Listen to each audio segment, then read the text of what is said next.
to my channel.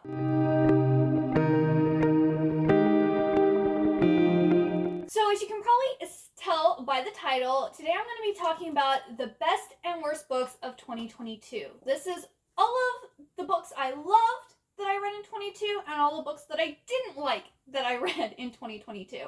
I also had one DNF and I have some honorable mentions. So let's get into it. I feel like we should start off with the bad news and work our way to the good news. We're going to start with the worst books. And starting off with the only 1 star of the year is The Haunting of Hill House. Now, another thing I'm doing, I'm going to try to do like these like 1 sentence reviews type of things, or as close to 1 sentences as I can, because I have 25 books to talk about. I want to keep it short and sweet. I've also been seeing people do this and it seemed fun.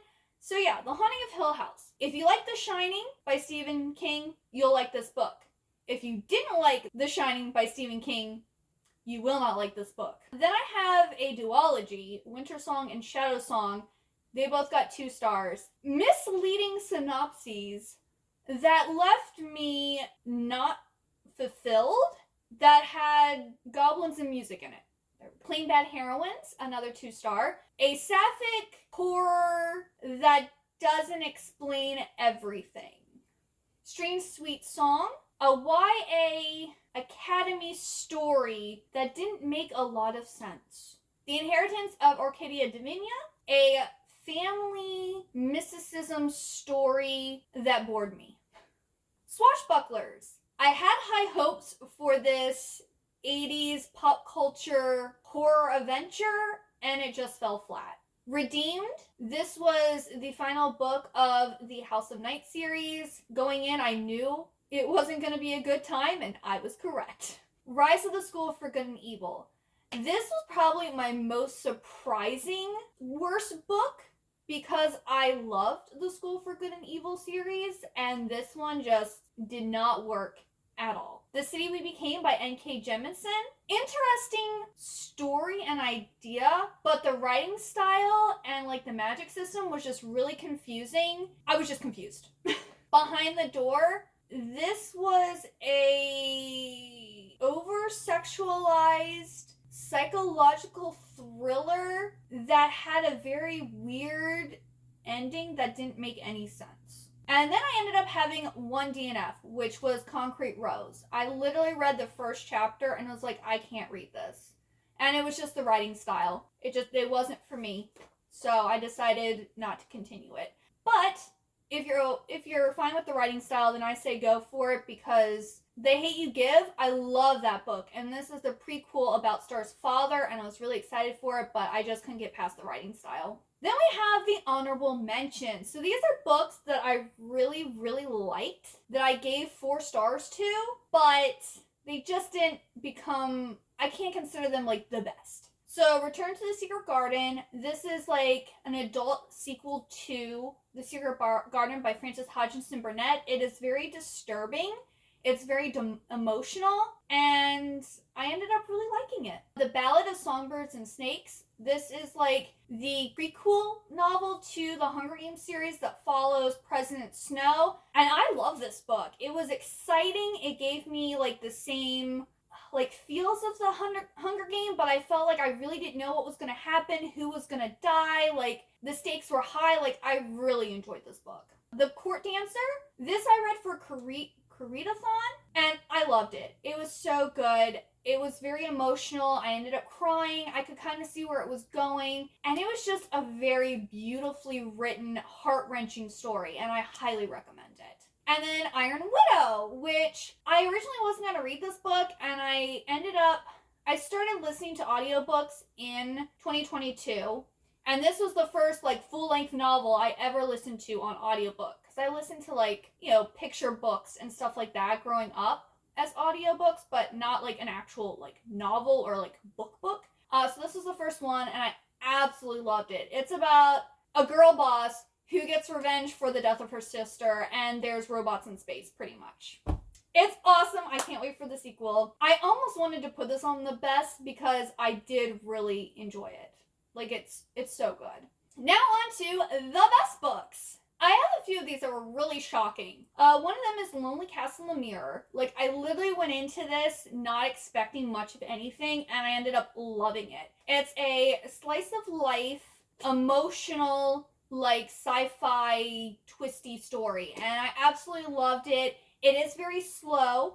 It's very slow paced, but the character development is really great, and the ending is just like, I love a good explosive ending. So I highly recommend that one. I have Imaginary Friend by Stephen Chbosky. Oh my goodness.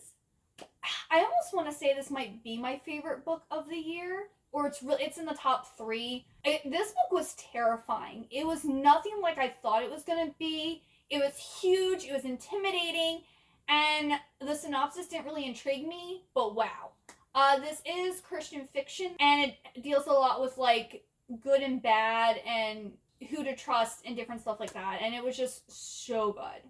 It literally had me in a chokehold. I have I'm Glad My Mom Died by Jennette McCurdy. Oh my goodness, this was so good. I really don't like reading nonfiction, and I only will read, like, autobiographies or biographies about famous people that I like. And this was so good. Like, what she went through with her mom is, like, so heartbreaking, but she just wrote and, like, told her story in such a beautiful way. And I just think it's really worth the read. Even if you don't know who she is, it's shocking what she went through and how she became the person she is today. And I, yet again, highly recommend this book. Love on the Brain by Ali Hazelwood. The Love Hypothesis was one of my top favorites of 2021, so it's really no surprise that Love on the Brain made it on this list too. Ali Hazelwood writes romances about people in STEM, but focusing on women in STEM and the issues that they have to deal with. And her books are tropey, but I love a good trope, especially if it's done well, and I think she is actually my favorite romance author, so. Then I have Talon by Julie Kagawa. This is the first book of the Talon saga, and it's basically about a dragon shifter who falls in love with a dragon hunter from the Order of St. George. And I have recently finished reading this whole series, and I can say it's a really great series, and I highly recommend it. And then I have Serpent and Dove by Shelby Mahurin, and I was not planning on reading this book, and then Zoe compared the bad guy to Frollo from The Hunchback of Notre Dame, and I was like, I'm sold. Give it to me now. And I will say that comparison is true, and there's other comparisons in the book that reminded both of us, because we buddy read the next 2 books together, that reminded us of The Hunchback of Notre Dame. So if you like The Hunchback of Notre Dame, you'll like this series. Then I have Daughter of the Moon Goddess and also Heart of the Sun Warrior. It's a duology. I read them both in 2022. It was an amazing duology. The only issue I had with it was, like, her final quest in the first book kind of happened a little too quickly and easily. But other than that, this is just such a beautifully written story. And the second book at one point had me so emotional. I was about ready to throw the book and curse the author. But it ended up okay. And this is one of my favorite duologies. And everyone's been talking about it. The hype, it's worth the hype, okay? Confessions of a Curious Bookseller. This was my first 5-star of the year.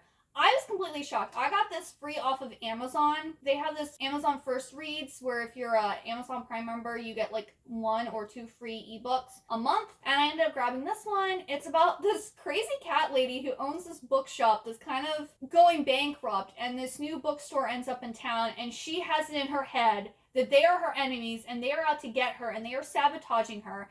And the whole book is written in emails, letters, Yelp reviews. Like, there's actually no like, talking face-to-face. It's all through written media. And it was hilarious. The main character is very unlikable, but it was so good. If you like slice of life, unlikable characters, and, like, ridiculousness, you'll like this. I absolutely adored it, and this is also one of my tops for the year because I just laughed so much. My husband's like, wow, I haven't seen you enjoy a book like this in a long time. I was like, it's amazing. Like, this lady's crazy, but I love her. Then we have Once Upon a Broken Heart, and I also read The Ballad of Never After, so I think I gave them both 4 stars. This is the sequel, like, series to The Caraval, which love Caraval, gave that series 5 stars. I believe I read all of that in 2021. Absolutely love Caraval. This is a really great sequel, and oh my goodness, the second book ended on such a cliffhanger. So if you haven't read this series yet, I would wait until the third book comes out in September, because book 2, I need to know what happens. So yeah, save yourself. If you like Caraval, I would say this is worth the read, but wait till September when the third book comes out and then just binge it. It's amazing. And then Only a Monster. This is another one where I was doing Vampathon, and I was just like, oh, I need a book that has like a supernatural creature or a monster or something in it. I was like, okay, I'll read it. And I was just like, I wasn't really that interested in it, and it was really good. I really liked it. It's basically monsters are able to time travel by stealing life or life force from humans. There's like these people who are out to like kill all the monsters, and there's like this hero, and one of the monsters is the only one who can defeat this hero. But it was just so good. I really, really liked it. And yeah, that's it. I know I did more than one sentence for some of them, but like, if it was good, I want to talk about it. So yeah, those are my best and worst reads of 2022.